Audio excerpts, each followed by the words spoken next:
Գագիկ Մանուկյան, նախ ձեր տան խուզարկության հետևանքների մասին փոքր բարձաբանում, ինչ հաջորդեց դրան եւ ինչ եք սպասում եւ առհասարակ այսօր կենտրոնական ընտրական հանձնաժողովից ունեք լեգիտիմ ակնկալիք ընտրությունների հետ կապված։ Խուզարկության վերաբերյալ այլ զարգացումներ դեռևս չկան, իմ կարգավիճակի փոփոխության առումով այլ զարգացումներ չկան, չեմ էլ կարծում, որ որևէ բան կարող է տեղի ունենալ, որովհետև եթե մինչ այդ փաստաբանները ներկայացնում էին, որ ձեզ հայտնի քրեական գործով ընդհանրապես որևէ լուրջ նյութ առարկա գոյություն չունի, այդուհանդերձ ոմանց մոտ կարող էր այսպես կասկածի տեղիք տալ, թե հնարավոր է օդում վերցնել մի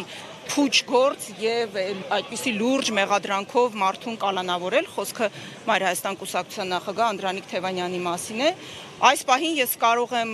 արդեն ավելի լուրջ ասել, քանի որ ծանոթացել եմ նաև գործի նյութերին, բայց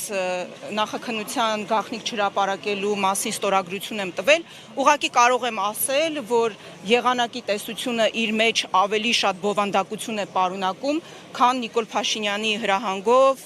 կարված այդ գործը, այսքանը գործի մասին։ Ինչ վերաբերում է կենտրոնական ընտրական հանձնաժողովից սպասելիքներին,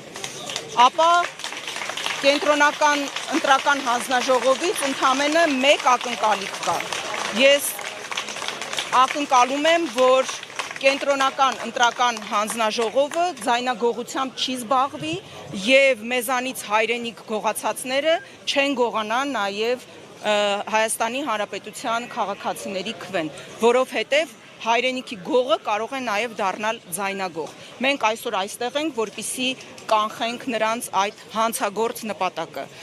որովհետև քաղաքացիական պայմանագիրը որքան էլ որ ներկայացնում է, որ իրենց բաղձալի արդյունքներն են ստացել հունիսի 7-ին, դա բոլորովին էլ այդպես չէ։ Համենայն դեպս իրենց 3-5-րդը իրենք չեն կարողացել ապահովել եւ օրինակ Ալիևի թելադրանքով չեն կարող սահմանադրությունը փոխել, հետեւաբար ամեն ինչ անում են, որպեսզի զրկեն Բարգավաճ Հայաստան կուսակցությանը իր ստացած ձայներից եւ ազգային ժողովում լինելու իրավունքից։ Մենք պահանջում ենք, որպեսզի չգողանան քաղաքացու քվեն, մենք պահանջում ենք, որպեսզի չխախտեն օրենքը, մենք պահանջում ենք, որպեսզի իրացվի Հայաստանի Հանրապետության քաղաքացու քվեի իրավունքը։